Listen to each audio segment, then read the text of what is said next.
Thank you for joining us. My name is Katrina Hooks Wiggins, Senior Consultant with LPL Financial. Welcome to the Hispanic and Latino Advisor Voices, a panel discussion. We have an amazing program for you today. But first, a few housekeeping items. There will be a Q&A at the end of the discussion. If you would like to ask a question to our moderator and panelists, please go to slido.com and look up this event by using hashtag LPLHLAC. Also, this event is being recorded. Recap email will be sent to all attendees with the replay link and a post-event survey to capture your feedback. So, it is a pleasure to introduce our moderator, Lori Barella. Lori Barella is founder and CEO of Vargas Wealth Management, LLC, a firm based out of Denver, Colorado. Her firm specializes in comprehensive financial planning and customized management of investments through a holistic and relationship-based approach. Lori has been in the financial services industry since 1995 and is a certified financial planner professional who has worked for some of the industry's top firms. After nearly 15 years, Lori's clients were the inspiration and reason she ventured out on her own in 2009. As a financial advisor, Lori has received the 5280 magazine and Colorado Biz Magazine's 5-star Wealth Manager Award and has been featured in the Denver Business Journal. Lori graduated from Colorado University Boulder's Leeds Business School with an emphasis in finance and economics. Lori lives an active lifestyle from running, biking, swimming, snowboarding, and more with her husband Daniel and their daughter Isa. I will now pass the mic over to Lori to start the panel discussion. Hola, hola, Coca-Cola, y muy buenos días. Thank you, Katrina, for that wonderful introduction.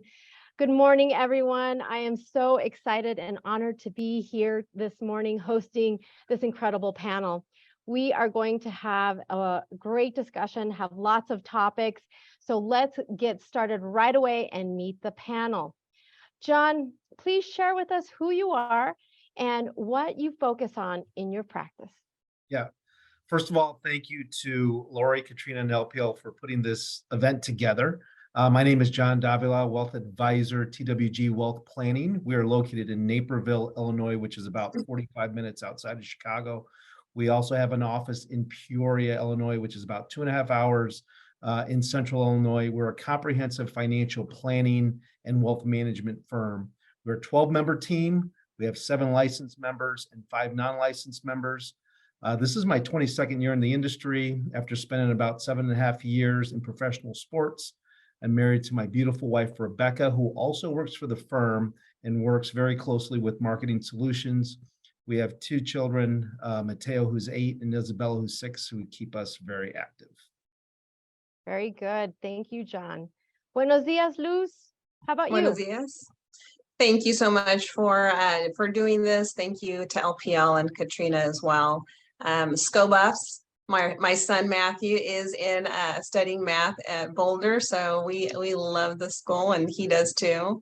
I've been in the industry since 2007. I started right before the market crash, so it was an interesting time to start. I am in a small town outside of Sacramento called Orangevale, where our community posts have to do with who lost their pig and why are those goats running around. So just something fun about my community. I've been married for 21 years and have been in the Sacramento area most of my life.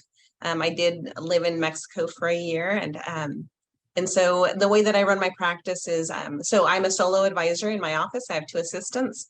And I also work with my clients on financial planning. And I like to say my motto is, let's, cover all those gaps so that you don't have any gaps, so there's no gaps in your plan, and helping people ask the questions they don't know they have. So that's how I run my practice. Awesome. Gracias, Luz. Okay, Pastor. Buenas, ¿cómo están? Mi nombre es bien. Pastor. My name is Pastor Fuster. And my background, I was born in Cuba. Right now in Miami, Florida. Minority in Miami, Florida, right? But no, we have a our family is made up of my beautiful wife, Adriana, and my two kids. Much like John, I have an 8-year-old and a 6-year-old. I have a 8-year-old boy, Joshua, and a 6-year-old, Natalia, who's the firecracker of the house, of course, and the one running the house. My experience is over 15 years in financial services. Started out being a banker, and then for the last 15 years, I've been an advisor.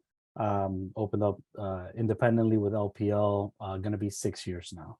And my practice makeup is I do have two junior advisors that are getting licensed now. And other than that, I do run it very similar to a solo practitioner. And one interesting fact is that I am going for my chartered special needs consultant designation, which will help me serve that underserved population. Excellent. Well, thank you all for those introductions. We have a rock star panel today. So let's dive into our first question. Let's start with John. John, the word strategy means a plan of action designed to achieve a major result. When you think about your business, what is your strategy? Yeah, thank you for that question. We want to think of strategy in two different ways. The first is external, and then the second is internal. So externally, how do we want to grow our business? We want to grow our business through a team of trusted professionals that provide family-like services to our clients. And what do I mean by that? You know, when we go to seek counsel, seek advice, who are we often seeking, especially as Latinos? We want to talk to mom. We want to talk to dad. We want to talk to our uncle, our aunts, our cousins to make a good decision that we feel comfortable with. Mm-hmm. And we want our clients to have that same experience with us. So two, internally, our strategy is to grow our firm by having definable goals and having crystal clear communication on what those goals are to our team.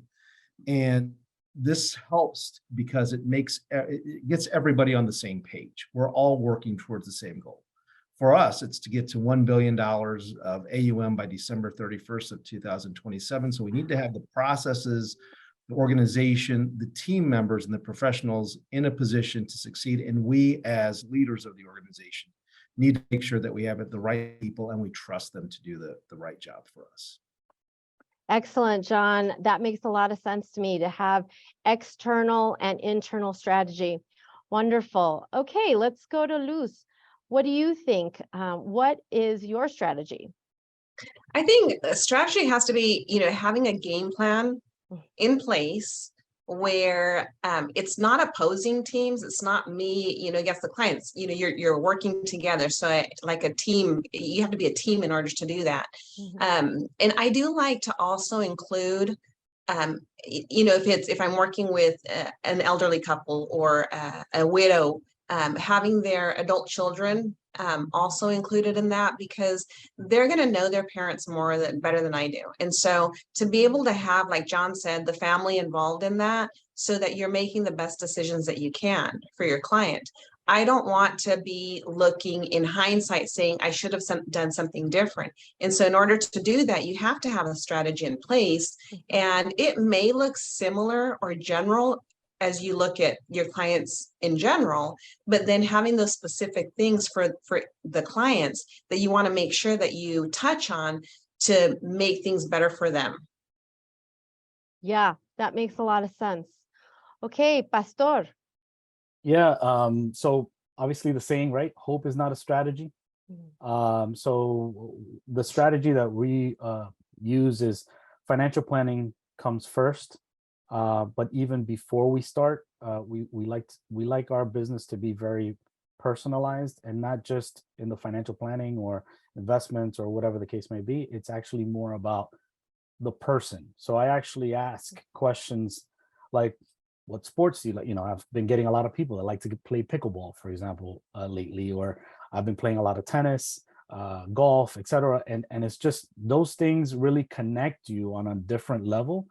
And I like that to be the start of the relationship, then followed by financial planning, which financial planning is led obviously with software and things like that. But I believe that the values and traditions of those people, based on how you get to know them, that's how you create the strategy of a really tight-knit relationship between myself and my clients. And I often get invited to a lot of personal events of theirs, like, first communions and things like that of their kids or grandkids.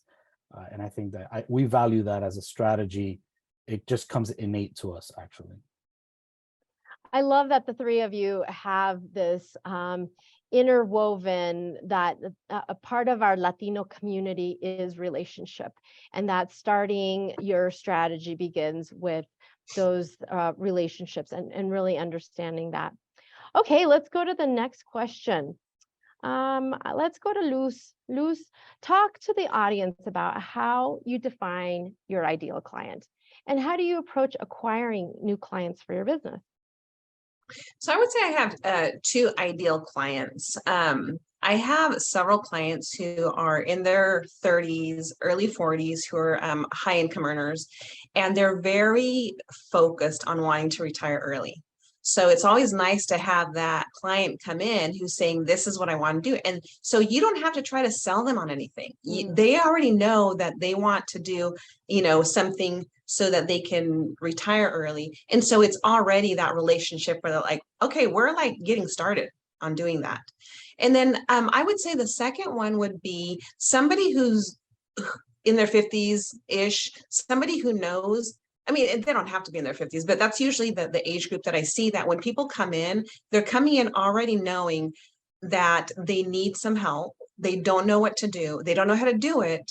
They're open to taking recommendations and allowing me to walk with them through this. So whether it's somebody who's very focused, who knows what they want, or somebody who says, I know I need something, I just don't know what that is, then I think those are the people who make it easier for me to do my job. And it really has been a lot of my practice, is having those come to me in those two areas. Perfect. Pastor, what about you? How do you define your ideal client, and what are you doing to acquire new clients? Yeah, I mean, Luz and I have very similar, practices, I guess, in that sense. So first of all, obviously, assets is very important, but it's not the most important in my view. The open-mindedness, I think that Luz mentioned, willing to listen, authentically opinionated. I like respectful yet open and honest.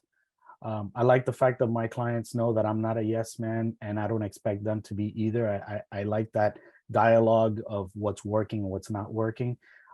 Great positive attitude. And then lastly, fierce advocates for me. When I'm talking with them and I see what they say, about me in front of me, and then they go tell their friends and family, etc. I think that that's the ideal client, regardless of their assets, whether they're $1 million, $10 million, or a $50,000 client. It doesn't really matter if they're fierce advocates for me. They're an ideal client for me. Fierce advocates for me. I love that. That is something that we should all be thinking about, having our clients be advocates for us. Okay, John, what do you think? Yeah, so our ideal client is someone who cares about something other than themselves. And I'll explain. Tom Brady, we'll use some sports analogies because the few sports analogies that were used. Tom Brady, greatest of all time, probably could have been the highest paid football player in the history of the NFL, but wasn't. And why wasn't he? Because he was focused on winning championships. He was focused on making the team better. It's not that he didn't want to be paid and be paid fairly, but his focus was on winning. And so what that means and how that translates here is that, our clients often do things not only for themselves, but for others, whether it's their children, their family, their parents. They're planning for something more than just themselves. And I think that translates really well to how we view life and how we view our family and how we view the people that we care about. We're all always thinking about, our parents and so forth. And so we have a niche market of emerging families, very similar to the other advisors, mid 30s to 40s, raising a young family, starting to hit their peak income years. well-educated, but don't have the time or expertise to be the family CFO. They are the CEOs, and they hire us to be the CFO. And so we focus our events, our client events, on that niche group. We have an annual breakfast with Santa. It's great. We have an annual Halloween party. It's great. And this is an opportunity for clients to talk to us in a non-business like environment. They get to know us, they get to know our families, and when times hit tough, they're not as, as apt to leave if you like somebody. And so that's how we've built our business and our relationships. Wonderful. Very good. Okay, I think that leaders are readers, and I love reading, and I think that there's an important place for us to fill our minds and our thoughts with things that are going to help us to bring energy and value to our practice. So let's talk about how you guys motivate yourselves. Do you have any books or magazines or podcasts that you would recommend to the audience to continue their learning as a financial advisor or an entrepreneur? Luz? So I usually what I'll do is if I have a client that comes up with brings something up or a topic that just comes up in conversation and it's not something I don't know about, I like to look it up. I like to do some research on it. And then so I do a lot of, online research. Sometimes if it has to do with wholesalers, I use them as a resource. But I would say that one of the things that for me has been even a game changer is I started this program called the Advisor Authority with Erin Botsford.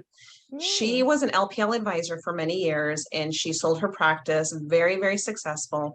And so now she is training advisors on how to, how to be the best advisor you can be. And it has to do with leading with the non-investment issues. And that is going back to what we've all talked about is the comprehensive financial planning. Yeah. And that for me has been a huge resource. It's been something that has given me confidence. I know that a lot of advisors, and myself included, never felt like we could charge for a financial plan because we weren't sure if that was what we, were to do. And so this has helped me a lot in seeing the value, not only of the financial plan, but what I charge for it. So that's a huge thing for me. She currently has an LPL cohort. And they may be starting a new one as well in May. So yeah. I think that's a really good one. Having a coach, excellent. John was talking about the sports analogies. Excellent athletes always have a coach, and there's nothing different about our practice. That having a mentor or a coach is something that we should all aspire to have. What do you think, John? Yeah, so I don't listen to like regular podcasts or read any specific publication, but I do like to refer to The Pursuit of Happiness because I think that does have like a lot of tangible lessons for us in this industry. Much more big fan of the book than the movie. If you read the book, from beginning to end, I mean, it's a fabulous read about how somebody just can overcome so much adversity in their life to achieve things that they never dreamed of. So that's one. Number two would be also industry specific. Years ago, and it serves me well still to this day, is I went through Ron Carson's not individual coaching, but did the blueprinting. And it really helps you understand and put a focus on why we do what we do and what our purpose is. In other words, we can't achieve any meaningful level of success without knowing what our purpose is, why we're doing it, what's going to drive us every day. And without that, we may sustain some success for a little while, but it won't be, we won't have longevity with it. And going through that program years back, I think really helped me out. Yeah, the blueprinting process is really powerful. Creating processes and having systems in place for an office is incredibly important to being successful. Pastor, what do you like to do to self-motivate? I do like podcasts because I'm in the car a lot. So, but it depends. It depends on the flavor that I'm thinking about at that day, right? If I'm in for a long hour and change or something like that, I might be listening to something with Michael Kitces, which is obviously well known in the industry. If I'm looking for something shorter, a little bit funnier, but still, with Kitces in mind, I listen to Kitces and Carl, which is fantastic as well, and it's more like 20 something minute episodes. And then another gem that I think people haven't really listened to enough is this one called The Money Guy Show. Ooh. And they have great banter back and forth between the two of them, and really good information that kind of resets. We get into the weeds of financial planning, but when I listen to these podcasts, it kind of brings it back to the basics and the things that we should be leading with, rather than going deep so fast, right?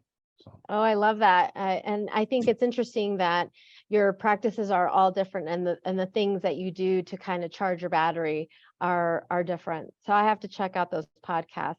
Maybe we can get a list of those and send them out to the group after this meeting.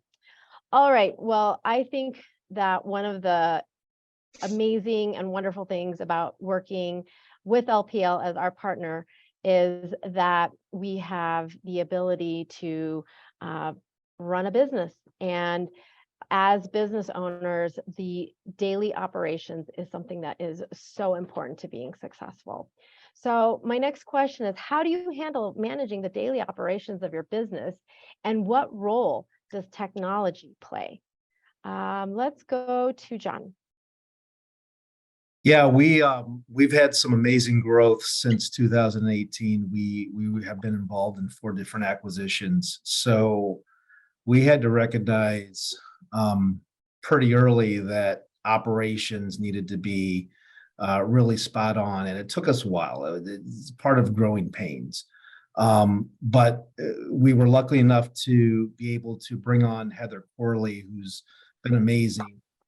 She came on in 2021 to help us with our 3rd acquisition, and she's been wonderful in taking the mantle of leading our operations management. And so she actually oversees a team of 3 other operational professionals for us. So we have a team of 4 professionals. They have a combined 50 years of client service in the industry. But the great thing about it is the average age is 37. So that sets us up for a pretty, long pathway for clients to be dealing with the same client service people for the next 20 years. But you have to invest in technology. You have to build your processes. They have to work. You have to understand what processes we need. And that goes from integrating CRM to financial planning to, risk profile to calendar. We try to get as much technology integrated into our processes so they can get time off their plate, so they can dedicate their time to other aspects of the firm that need attention. Oh, wow. That's incredible. What about you, Pastor? So my day really starts with my CRM. It's my everything pretty much. It's my Bible, I guess, for the day. And the CRM, it really is very detailed. I break it down into activities, notes, workflows. CRM is only as good as what you actually input into it, right? So that's number one for me. We've gone also 100% e-signature on everything, which has, it's made a big difference. Things are faster. We actually use FMG Suite for our website, our marketing, our social media content, which has been fantastic. Just a couple of clicks and I get things posted, and it's great. I use my rep chat as well. My rep chat is for text messaging with clients. I actually use it in different ways, not just for text messaging, but I also, for example, I'll schedule a text message to go out the following day to confirm appointments. And that way I don't, it'll go out automatically at 9 a.m., let's say, for a 1 p.m. appointment. That way I know what is happening throughout my day, and I don't have to think, oh my gosh, I forgot to confirm this appointment, and then they don't show up. I also use it for um, set up appointments. I actually have a schedule once link, and then I send that out to clients, and they get to choose. I tell them what month their appointment is for, and they get to pick and choose when it is that they set it up. So all of these things I use to try to streamline my day and work smarter, I guess, not harder. I guess that's what people say. Well, I think that's incredible. It sounds like end to end that you have really leveraged technology so that you are freeing up your time. And I think that is something that we can all take away, really leaning into that technology. And there are different offerings that LPL allows us to use. And it sounds like they are really working in your practice. What about you, Luz? So I have two assistants. They're amazing. I had one who's been with me for about 2.5 years. And so she manages all of the client services, client retention, and focuses on clients who we already have and making sure that she's servicing them, any type of accounts, distributions, contributions, everything is what she focuses on. And then my assistant who has been with me since June, she does client acquisition. So she helps me with the seminars, with marketing, with social media, and getting clients into the office. And so while they have different roles, they still do each other's work, because I want to make sure that there's nothing that's being missed. If one of them is off, on a day, then the other one knows to take over the task. So we try to make sure that we communicate really well on, who's doing what. I am trying to have that advisor role where I'm trying to give everything, even if I can do it, to them, because I think we tend to say, hey, this is easy, this won't take very long, I can do it. If it's scanning a document or a piece of paper or something, I as hard as it is for me to say I have to give it to them, I try to, because I want to be able to focus on myself as the advisor, as the business owner, as bringing in the clients so that we can be more successful. And I know that any success that comes into our office, the success of our office is because of the three of us. It's not just me because I'm bringing this in, but they're doing amazing with the jobs that they have. When it comes to technology, LPL has some really good resources on the vendor affinity program. So I would recommend, and I look at it on a regular basis to see if anything is new. So obviously we have our CRM. I use my rep chat. Quanti is one of the resources that I really liked, and that one has to do with just looking at performance of whether it's my portfolios, client portfolios, and matching them or comparing them between their peers, the market. And I use that a lot on how I do my investment management. So that's how we do a lot of the technology on there. Wow, and I think that you're very fortunate to have staff in your office, and that by saying I can scan this paper myself, and giving it to them, you're really emphasizing their value to the organization. And I think that also helps to clarify everybody's roles. So good for you, and congratulations. So let's shift gears here and talk a little bit about the current market conditions. We all know that it's been a tough market. The market is very volatile. For our audience, I'd love for you all to share your thoughts about the market and how you're addressing volatility with your clients. Pastor, can we start with you, please? Yeah, sure. First, I let them talk.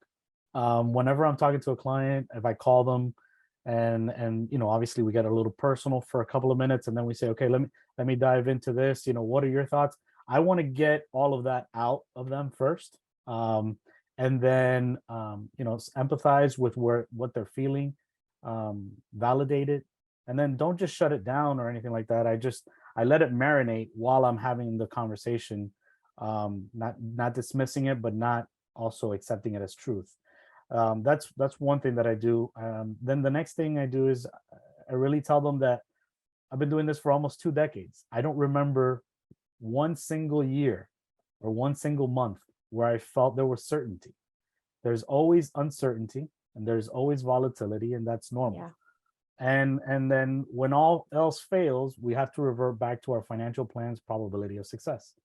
And we have to go back and look and see, has this drop in the market significantly impacted our financial plan? And if it hasn't, then you have nothing to worry about. And so the last thing is, I tell them that it's important to stay informed. That's why we send out weekly, monthly, quarterly commentary, etc. But it's also not okay to be consumed by it, because then you make irrational, emotional decisions, and that's really not what we want to do. That's why also in the emails that we send out with FMG Suite, which is great, it includes recipes and riddles, which I think those are fun things to include as a must read, not just the market stuff. I like that. What about you, John? Those are great. Those are great ideas. I might have to take up one or two of them. But no, we try to focus, since a good portion of our clients are younger, we try to focus on time and talking about how time is, excuse me, how time is on your side. So when will you need the money, right? And if we have say, for example, 10 years or more until retirement, look, we should be buying buying low at these particular opportunities. They don't come around that often. Markets are typically down 20 to 30% of the time. But these sharp declines are down, are even fewer than 10%. And so in a working lifetime, we only get like 2 or 3 opportunities where we can buy low. And the simple question I ask my clients is, hey, if real estate prices would you wait for real estate prices to appreciate before you bought your home? And then they look at you and like, of course I wouldn't. Well, how many friends have you heard say, I'll wait till the market gets better before I go back in? And then they kind of like get it. They're like, yeah, I get what you're saying. So, what's the long-term vision? Can we afford to take the long game? Short term, for clients that have, short-term monies, it's taken into many factors. There's going to be things that are going to provide challenges, especially in this particular environment. So going back to what Pastor said, the first thing to do is to kind of dive in and see, is this long-term money or is this short-term money? And those are going to be invested very differently. We as a firm kind of think we're probably in the 6th to 7th inning of this thing, closer to, the end than the middle or beginning, but there's still going to be some pain to go through over these next, we'll call it 4 to 6 to 8 months. We'll get through it. We always have. It's a part of the business cycle, and it'll turn. And when it turns, it'll turn strong. We just don't know when that will be. That's right. That's right. What about you, Luz? So I started in 2007. I started right before the market crashed. And so as hard as it was also a really good time to see what advisors were doing and not doing. I heard stories about advisors not returning phone calls, about clients who didn't want to move, they were paralyzed, but because they didn't know what to do, but they didn't like the situation that they were in. And so that made a huge impact on the way that I work with my clients. I never wanted to be the advisor who didn't make phone calls. I didn't want to be the advisor who just said, you're fine, nothing, just take my word for it. And so I have a lot of conversations about education. This is your risk tolerance. It shouldn't change just because the market's changing. If your goal is long-term, and then we don't want to make short-term decisions on long-term goals. So what we started to do several years ago, when we would start to see that the market was going down and there was going to be some uncertainty, my assistant makes what we call calls to clients for their 15-minute phone call. And so the 15-minute phone call makes it easier for clients to say, I'm willing to do 15 minutes. I don't know if I want to spend 2 hours in going to the office, having all of these, meetings and, just coming, out, spending most of my day or, a couple of hours of my day in a meeting. And so that has been very successful. We call our clients before they have to call us. Yeah. So that has been huge. And scheduling these 15-minute phone calls has helped me to be able to have calls with all of my clients. Yeah. And some do come in. And the reason why we call them 15-minute phone calls is so that they know that it's not going to take a lot of time. But it might take 5 minutes, but I do leave enough time so that it's not just 15 minutes if they do have something that they want to talk about. So those are the things that I think are important. Yeah, I love that idea of a 15-minute call, being proactive and being willing to communicate, especially during times of market adversity. And I like what you said, that we don't change, you know, we don't make short-term changes for a long-term strategy. That makes a lot of sense to me. Well, let's switch gears here a little bit, and let's think about your career up until this point. And if you could write a letter to yourself at the beginning of your career as a financial advisor, what would you tell yourself? What would you say? John? Well, I know what I did say to myself back in 2001. And so I would say, are you playing golf yet? My goal was in 2 years to be able to play golf on Friday afternoons. Needless to say, that really didn't happen, or it didn't happen that fast. I do play some golf nowadays, but I think my kids play more than I do, so it's good. It's the why you're in business. Again, you kind of go back to why do we do the things that we do? What's going to motivate us to get up in the morning, and find that. The quicker you find that, the quicker you find your why, the quicker you find your purpose, the quicker you'll find success. And at least for me, it took a while for me to figure out what my why was. And but once I did, I think I was able to set a foundation for future successes. And once you find that, I think your business will accelerate. Love that. Pastor. I actually, John, I carry something. One of the wholesalers many years ago gave me a coin that says, it's from, I believe it was Jackson National, that gave me a coin that said, "Why do my clients need me?" And I keep that coin in my desk. So when I'm always looking at it, you know, and goes back to the why. So I agree with that. What I would write to myself is, do it. Just say yes. Work hard. You know, don't take any shortcuts. Push through the tough moments that bring in that doubt of whether I'm made for this or not. In the end, it's all worth it. Your family will your future family, I guess, right, will thank you. Don't listen to any of the negativity from people, because that typically is projecting their own insecurities onto you. And just follow your gut. You know what you're made of, and you can make it in this industry. That's kind of what I would tell myself. I love it. All right, Luz, what about you? I think it'd be short. It's going to be hard, so just work harder. And if you know that you were called to this, then that's what you focus on. I love it. I love it. Love it. All right, we're close to time, so we're gonna ask one more question, and it's kind of along the same energy that we are talking about here in this last question. We're going to talk about legacy. What does legacy mean to you? And how do you plan on leaving your legacy? How do you plan on leaving a legacy? Ladies first, Luz. Thank you. Legacy has been a huge part of my life for many years.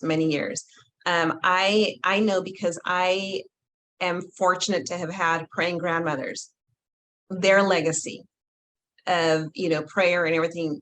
I know that I am where I am because of that. And so for me, looking at legacy on a personal level is doing the same thing, of looking at what am I leaving our son in a better place, to be a better person, to do for others, and you know, and not let the negative so much affect our lives. Understand that it exists, but it doesn't have to run our lives. And so looking at it on the client aspect is, because it means so much to me to have an imprint on the world, is that they can do the same thing. If it's important to me, then I want to be able to relay that to them as well, and how important it is for them to leave their legacy. And sometimes that could be, you know, leaving things to the kids, or leaving things to a charity, and letting the kids see that, because giving to others, I think that has a greater impact on our future generations, on the world, if we do that. And so that's why, to me, legacy has always been really important. I love that. I love that. What does legacy mean to you, Pastor? Yeah, I mean, along the lines of Luz, it's much more than business. It's about faith, family, friends, and fun. Yeah, You know, I love that. I pride myself on being able to pick up my kids from school, taking them to school. You know, just this Friday, I picked up my daughter, took her to the park, and we rode bikes, just me and her. So the legacy that I want to leave behind is much greater than business. It's about leaving a world better than I found it. And it doesn't mean that I have to impact the world. It just means I have to impact my immediate nucleus by teaching them how to serve and how to be, you know, good human beings. And then ultimately putting my family financially as well in a better place for future generations. You know, Sure. I was entrusted in kind of setting up the core of this for the next generation is the way I see it. um, no easy handouts, but just giving them a better chance at life. I love that. John, how do you plan on leaving a legacy? Yeah, look, I think this business offers two different pathways and both are great. I mean, the first is to, what I like to refer to as a lifestyle business. You build a practice, have it successful, you'll have a nice house, nice car, nice schools, be able to go to restaurant, have a nice retirement. But the other is to create a legacy, right? And this legacy allows us to have an impact, for our families, for our clients, and for our team. And for us, we kind of go back to that goal setting of $1 billion by December 31st of 2027. That's our first benchmark. And because if we can get there, what that means is that we've had tangible success at helping our clients grow, right? And we've had tangible success as a firm growing. Mhm. And when we do that, we're going to be able to impact our families, our clients, our team. And over those next 5 years, it'll be, are we attractive enough are we attractive enough for private equity? And that's when it really gets exciting to be able to take, really big steps when you see what's happening in that market and hopefully bring as many people along for the ride. Oh, I love it. Dream big, do big. All right, ladies and gentlemen, we are now going to transition to the Q&A portion of this program. To the audience, please go to slido.com and use hashtag LPLHLAC to find our event and ask your question. We have our first question. Let's see.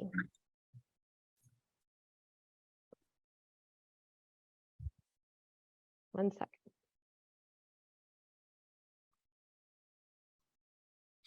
Again, that is hashtag LPLHLAC.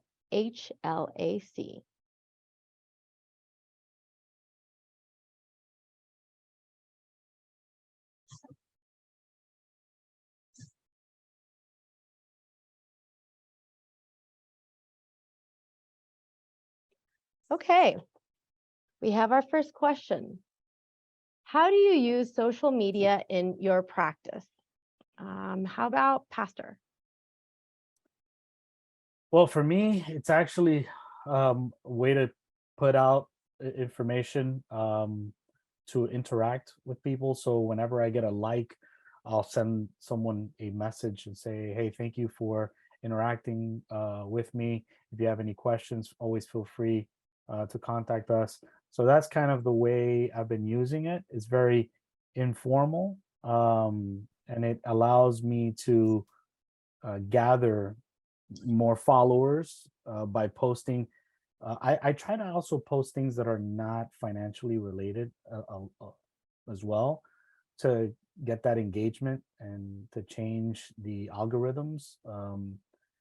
Those things like that really help. But the important part is to post constantly and effectively. Like you have to have a strategy, whether you're putting one post a day, two posts a day, 3 day, or mixing it up, etc. But it's important you can't just post one day and then wait a week and post again, or wait 2 or 3 days and post again, because it's just not gonna be fruitful. I think that is great advice for somebody who's just starting in social media. It's good to hear how other people use it and are successful using it. And it is the thing of now.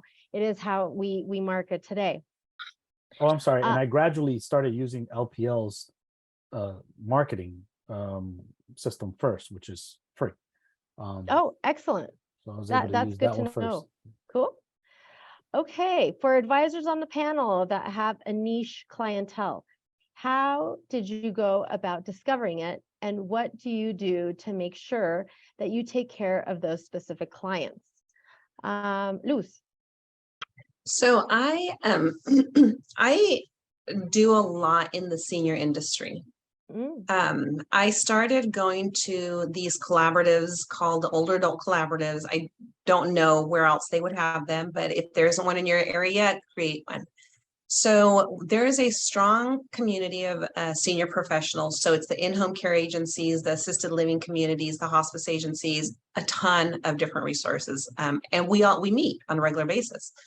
And we had a couple of car accidents a few years ago, so I haven't gone as often, but I'm still very well known there. And the nice thing about it is there's really no other advisors who attend these meetings because they're there to just want to see if they can get a quick lead, and then it doesn't work out, so they don't go. For me, it's about building the relationship. And so when I first started going, I started going with the intention of helping clients or patients of these organizations. But then a lot of them became clients. So then they become clients and they asked me to speak at their communities on a regular basis. They have trusted me enough. And then so anytime I have resources or I have events that I have to be at, and I need, for example, I'm doing a couple of seminars at our community location, community center. And I want to serve lunch. So I ask one of the assisted living communities to be there and they can market themselves. And so that being able to use the resources that I have, and it's kind of like that they're giving back and they're also helping me with building my business. And so for that niche, it has a lot to do with relationship, huge relationship. We have events here in my office on a regular basis. I have them in here. They support drives that I do with a colleague of mine. And so that's been a huge help in the way that I am able to, to build my practice with their help. That's really, really interesting. John, we have a specific question for you. John, out of curiosity, what's your why?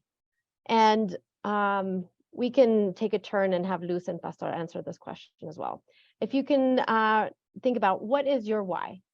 Yeah, so my why was actually built for my children and my wife and my family before I even met my wife and got married and so forth. I got married a little bit older, but it's those things that as I was going through the blueprinting and as I envisioned my future, I knew that I wanted to be a father. I knew that I wanted to have a great, partner in life. And I knew that I wanted my business to provide me the opportunity, much like Pastor, to not worry about time because we can't get time back, right? Life is too precious. We can't buy time. And so I, do the same things. I drop my kids off at school every morning.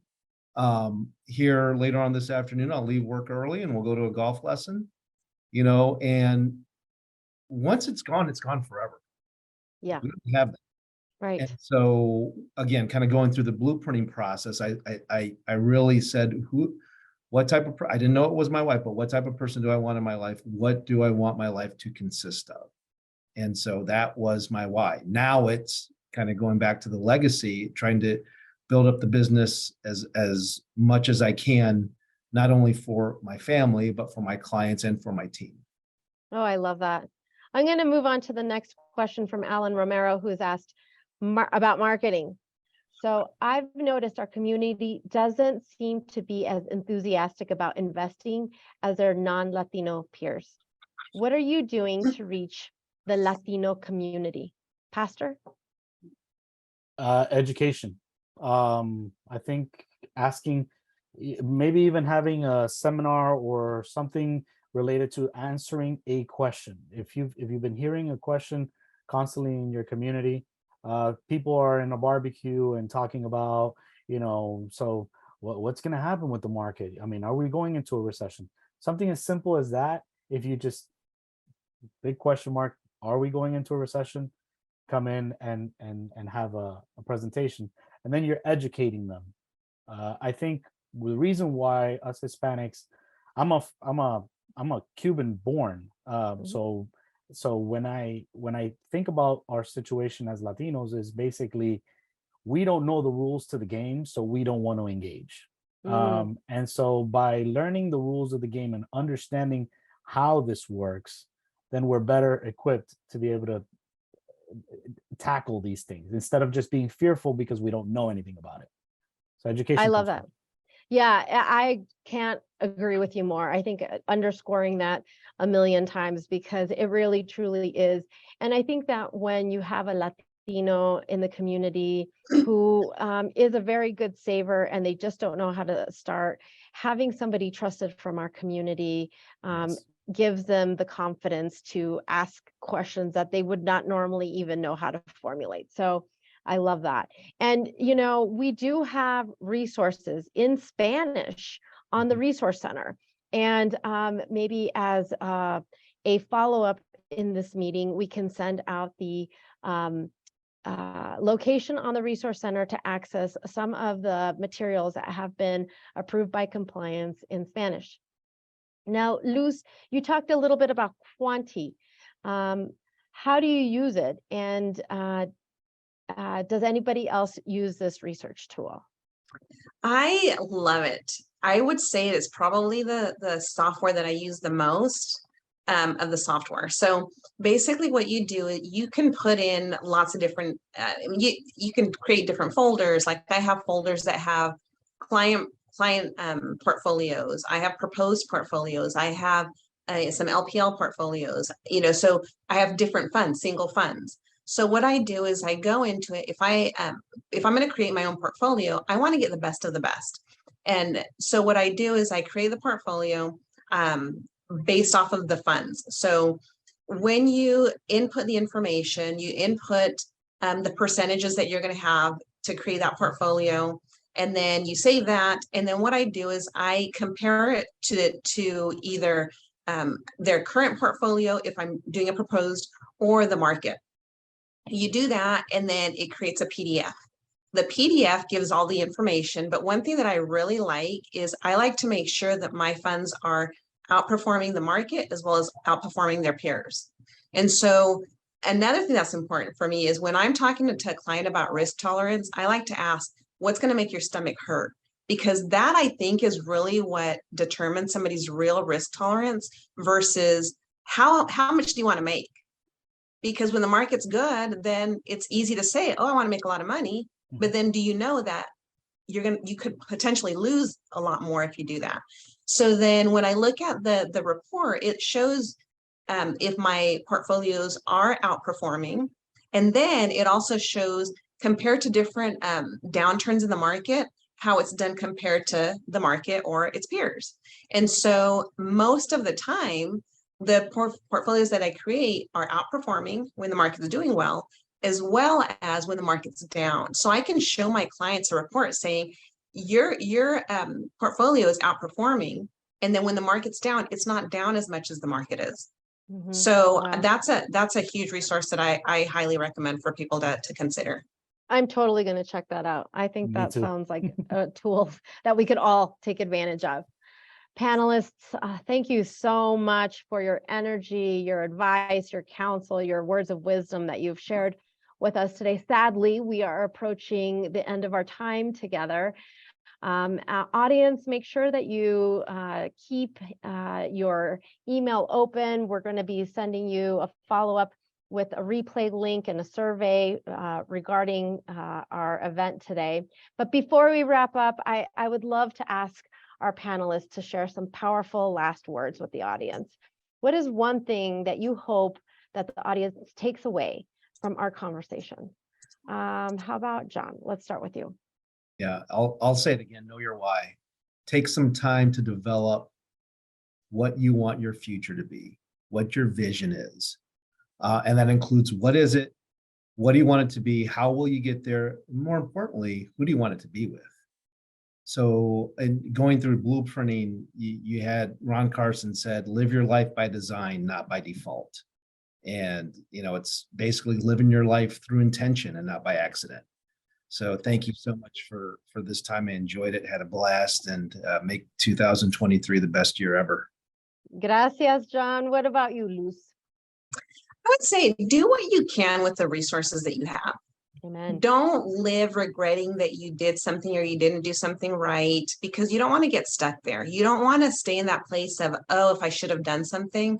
Is know that, take it as a lesson learned. Okay, that part didn't work out. I tried to do this and it didn't happen the way that I thought it would. So you just take it as a lesson learned and move forward. And don't put so much pressure on yourself that the job isn't fun anymore. Don't do something that's going to make you hate the work that you do. And it's not, this work isn't easy, but just use the resources that you have. This is a great community. Use the LinkedIn communities with the Hispanic, Latino, or any other groups that you're on. I use that a lot. And I ask questions as a solo advisor in my office. It's a nice resource to have so that I can, just share ideas or questions with people. So do what you can. Don't get stuck. And whatever you've done, take it as a lesson learned, whether positive or difficult. Beautifully said. Love it. Pastor. I felt like I was part of the audience there for Luz and John. That was great. For me, the key word for me has been evolve. I think using John's suggestion as to find your why, I think whys for me continue to change, right? They continue to evolve, and you kind of stack them onto one another. I had certain whys before, and then on June 8th of 2017, my whys changed completely when my son was diagnosed with autism. And so at that point, my whys completely changed. And so I think as you live your life, you evolve. Don't be afraid to evolve and to fuel yourself, and look at things from a positive lens. There's always a way to look at things from a positive perspective rather than a negative, even if you're having tough days. So if you're in this business and you're having some struggles, etc., find the good in some of those things. There's got to be some things that you're going through that you can use as fuel to shape that why and to evolve into the better version of yourself. I love that. Who moved my cheese? Being able to pivot is an absolute, must in our business. And change is always coming. It's the one thing that we can absolutely count on. Señores y señoras, thank you all for joining us today, friends. It was wonderful to be with you today. I hope you heard something today that you can apply to your business right away. There will be a recap email with a replay link and a survey for your feedback. Please fill it out.